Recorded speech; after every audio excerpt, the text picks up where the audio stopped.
ഈ ചായ ചൂടാകുമ്പോഴേ പുറകെ ആരാ വരുന്നതെന്ന് ഒന്ന് ഗസ് ചെയ്യാമോ? അതെ, ഇൻസ്റ്റാഗ്രാമിൽ വൈറലായിക്കൊണ്ടിരിക്കുന്ന ബൺ മസ്കയുടെ റെസിപ്പിയാണ്. നമുക്കൊന്ന് ട്രൈ ചെയ്ത് നോക്കാം. അതിന് ഞാനിവിടെ ബട്ടർ എടുത്തിട്ടുണ്ട്. ആദ്യം കുറച്ച് ക്വാണ്ടിറ്റി ഉണ്ടാക്കി നോക്കാം, നല്ലതാണെങ്കിൽ പിന്നെ നമുക്ക് ഉണ്ടാക്കാമെന്ന് വിചാരിച്ചു. അപ്പം റൂം ടെമ്പറേച്ചറിലുള്ള ബട്ടർ വേണം എടുക്കാൻ. ഞാൻ കുറച്ച് ഫ്രിഡ്ജിൽ വെച്ചതുകൊണ്ട് ഇത്തിരി കട്ടിയായിരുന്നു. അപ്പം ബട്ടർ ഒരു കഷ്ണം എടുത്തു. പിന്നെ അതിൻ്റെ പുറകെ വെനില എസൻസ് ഒരു ശകലം ഇങ്ങി ഇട്ടാൽ മതി. പിന്നെ മിൽക്ക് മെയ്ഡ്, മധുരം കൂടുതൽ ഇഷ്ടമുള്ളവർക്ക് കൂടുതൽ ഇട്ടാൽ മതി. ഞാൻ ഒരു സ്പൂണ് സംതിങ് ഇട്ടിട്ടുണ്ട്. അതിട്ട് നന്നായിട്ട് ബീറ്റ് ചെയ്ത് എടുക്കണം കേട്ടോ. നന്നായിട്ട് ബീറ്റ് ചെയ്ത് കിട്ടുമ്പോൾ നല്ല എന്താ പറയുക, ലിക്വിഡ് ടൈപ്പ് വരും.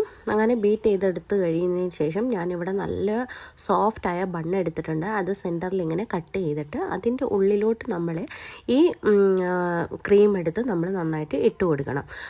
ഒത്തിരി മധുരം ഉള്ളത് കൊണ്ട് ശകലം അങ്ങ് ഇട്ട് കൊടുത്താൽ മതി. ഇട്ട് കഴിഞ്ഞ് നന്നായിട്ട് അതിൻ്റെ 3 വശവും നന്നായിട്ട് ഇട്ട് കൊടുത്ത് കഴിഞ്ഞ ശേഷം നമ്മൾ ഇതിൻ്റെ കൂടെ ചായയും കൂടി എടുക്കുന്നുണ്ട്. ചായയും കൂടി എടുത്തു കഴിഞ്ഞ് അതിലോട്ട് അപ്പം തന്നൂന് ഇത് കൊടുത്തപ്പോഴത്തേക്കും ആദ്യം പറഞ്ഞു ഓക്കെ ഇത്തിരി മധുരം കൂടുതലാണെന്ന് പറഞ്ഞു. പിന്നെ ഞാൻ പറഞ്ഞത് ചായയിലൊന്ന് ഡിപ്പ് ചെയ്ത് കഴിക്കാൻ വേണ്ടിയിട്ട്. അപ്പം അത് ചായയിലും കൂടി ഡിപ്പ് ചെയ്ത് കഴിച്ചപ്പോൾ അവൾ പറഞ്ഞു മധുരം കൂടുതലാണ്, അല്ലെങ്കിൽ നല്ല സാധനമാണെന്ന് പറഞ്ഞു. അപ്പം നിങ്ങളും ട്രൈ ചെയ്ത് നോക്കുക.